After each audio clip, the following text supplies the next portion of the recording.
rơi xuống đường nhẹ nhàng, mưa giăng khắp trời.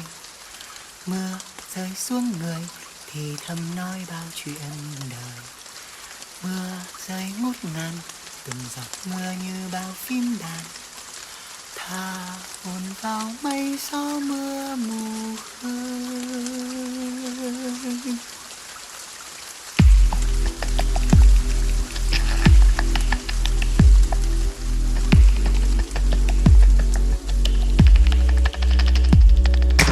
Mưa rơi xuống đường nhẹ nhàng, mưa giăng khắp trời.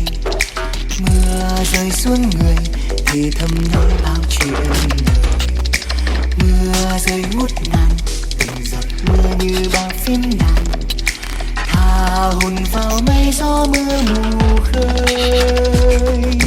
Tiếng mưa dai dẳng xóa đi tiếng cười. Nỗi lòng cô quạnh trong cơn mưa lạnh tăm, không gian yên vắng. Một ngày bình yên, một ngày mưa cứ rơi hoài. Nhưng nỗi buồn đến bao giờ? Một ngày mưa cuốn trôi biết bao điều, những nỗi lòng mãi không nguôi. Mưa rơi trước nhà, từng giọt mưa trên cây sâu già. Mưa rơi vỡ òa, thả vào đất những giọt buồn.